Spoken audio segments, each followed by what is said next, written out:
I want to show you a little project that I worked on in the past 11 hours.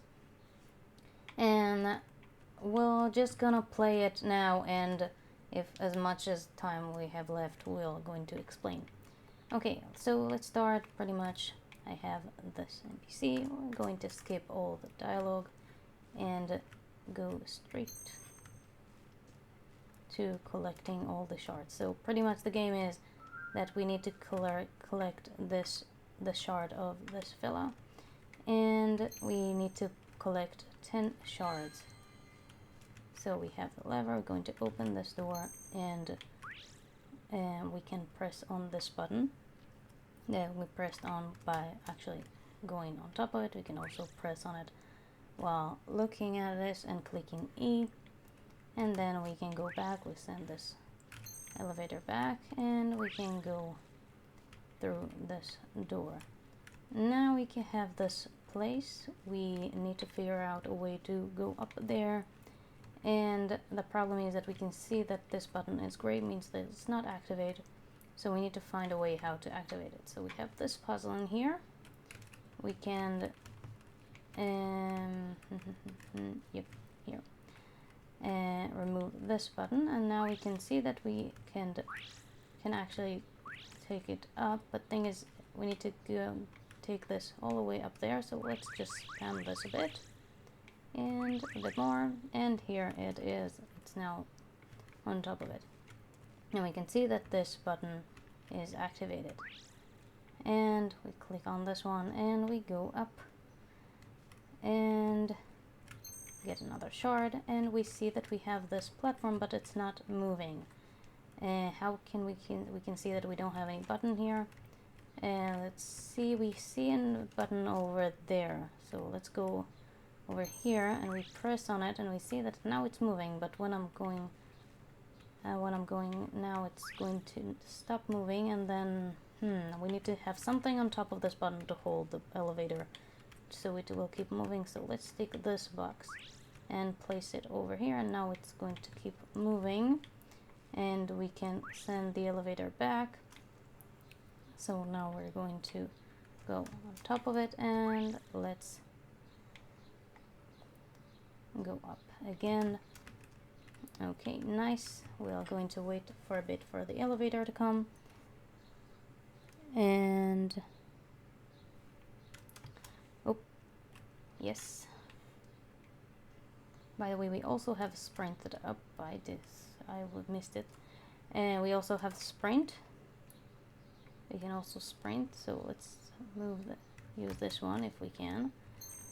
And we also have another button, but now it's also gray. We can see that we have a puzzle over there, so let's go over here. Let's press on the lever, and we can see that this ball is back, and we can see that the button is activated. That's great. Okay, we have this villa again. Doing great. Keep going, and we have new platforms to go above.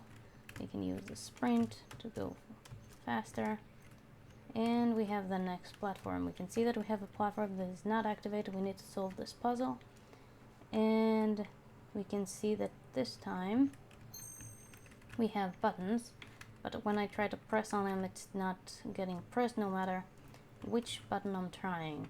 But we can see that we have a clue here. Each button is a different color, and the buttons are also in different colors.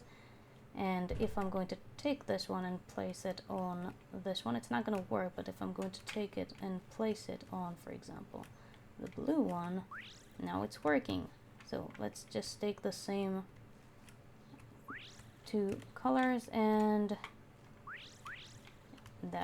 that worked. So now the puzzle is solved, and we can go to the next last platform.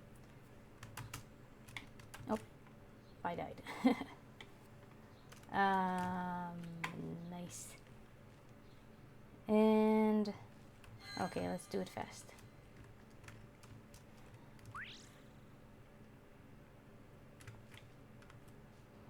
Hopefully quick enough. And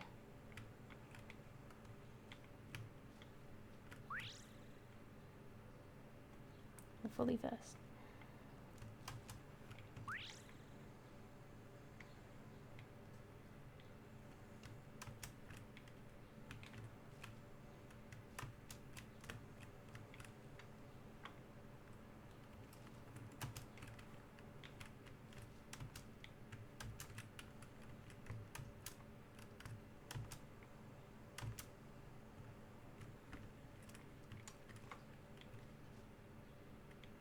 Okay, this time not going to fall off, hopefully.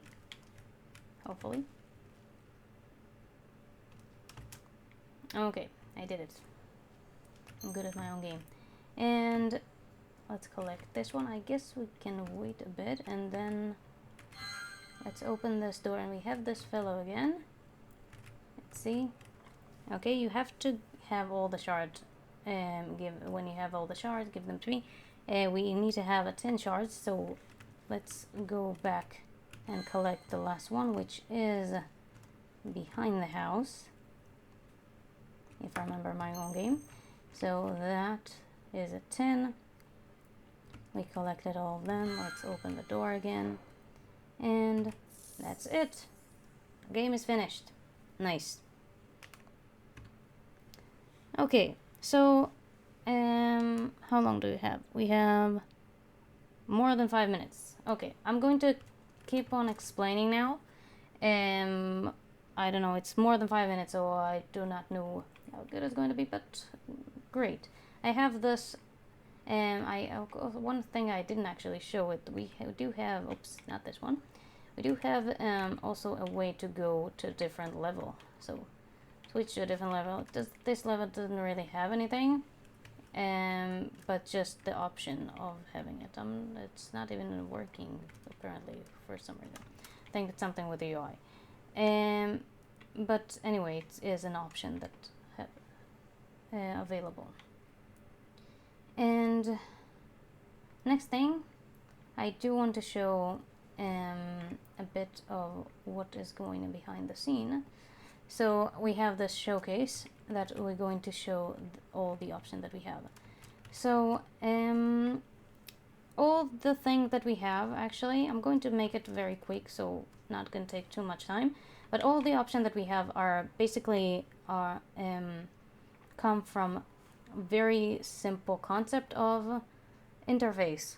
All the object that we have are using one interface, which is this one, which have 5 functions, which mainly use this interact and activate.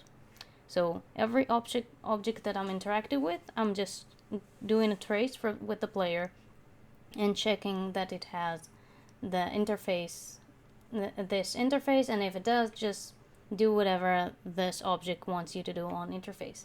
And same for active. So we have 2 objects that one of them will has a connection to an actor. So for example, if I go to the lever, it had a connection to the door.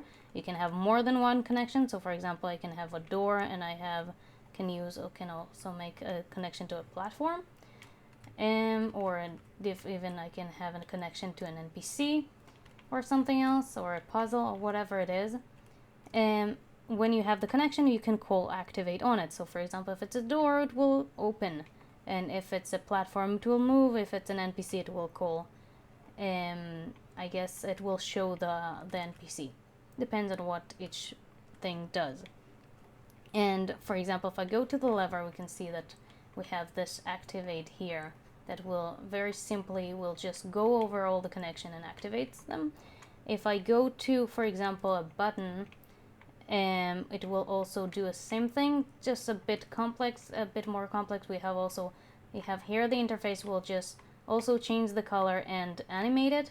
We also can press on the button with collision, so we have overlap collision, and we can also activate the button itself. So you see that we had some buttons that were not activated at the start and were gray with using construction script.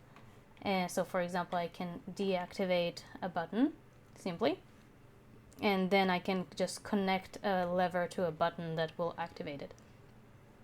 Very simply, you can connect a lot of things to change a lot of things together. Same thing for platform. You have different type of platforms, and you can also each platform will do each thing. Some platform will stop when button is not being pressed. For example, this one, we saw that we had the button, this button that was activated when the platform was moving when the button was pressed. But if I'm just going to remove this box, it will not be moving anymore. And that's a very simple trick with just looping the timeline. And most of the animation do use a timeline. So for example, the animation for this material that actually I did not use, I use it from Hour of Code. And all those assets are from Hour of Code, and including this material. If it's a very simple material, I'm just timeline over the opacity. And also the lever animation, the button animation, the platform movement is using timeline, and a lot of things. Also the movement of the shard that is going up and down. Very simple things. And the puzzles, there are different things in here. This, for example, is using it's going to if I'll go, it's just going to move it up a bit. Let's skip it a bit more. But if I'm going to have it, I have just a tick that it's just going to move it down as much as it can, as long as it's not the puzzle, it's not being solved. And if I'm pressing activate, it's just going to move it up a bit every time. And that's about this one. It's just going to move it up until it's like 600. This can also be a variable for a upgrade or something. And for this puzzle, it's just going to release. It's pretty much going to give it simulate physics, so it's going to drop the ball and activate whatever connection it has, so the platform, whatever, or a button. And this one is actually different. I wanted to give it a bit of twist. So this one actually does not use the same principle of the interface.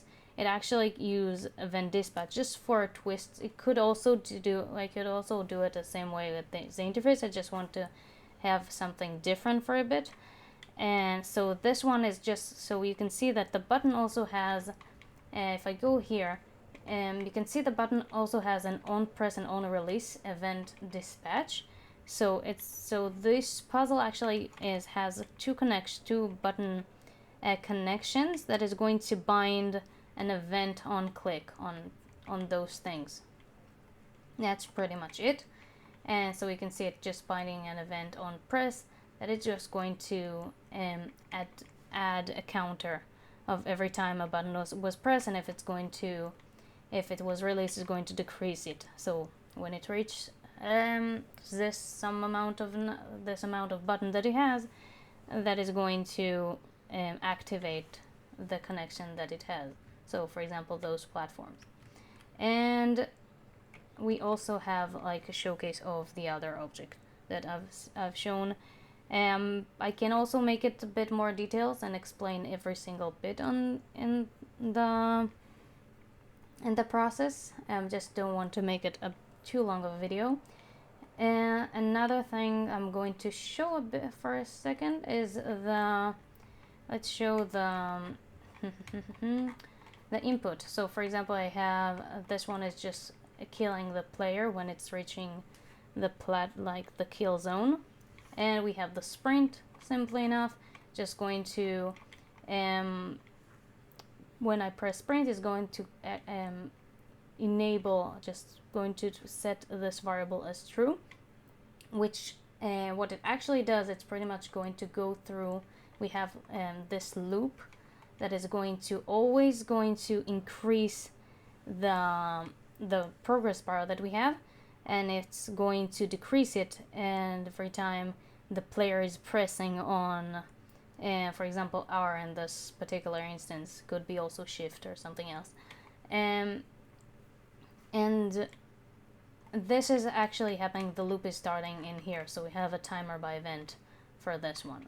And for organizing, I made the structure just very simple, based on blueprints, because the main object in this project was blueprints mainly. I do also have a little bit of level design, so I just put them all in here, all the props and stuff, very similar to how they were structured in the Hour of Code. But the blueprint, which means that pretty much every object has its own mesh, material, and texture folders individually. And in the blueprint, it's very much the same. So we have an individual folder for each object, which we're going to have the blueprint and mesh and material and texture. I think for the box specifically, it was also used for another thing, the texture. But yes, the very similar structure for each one of those objects, all has those 3 folders individually. And that's pretty much it. All the levels are in maps, the first person maps. We have the start level, the main level, and the first person map. And we have all the inputs that were added. That's pretty much it. If there is anything else need to be explained, let me know and I'll make I guess longer video. Thank you very much. Goodbye.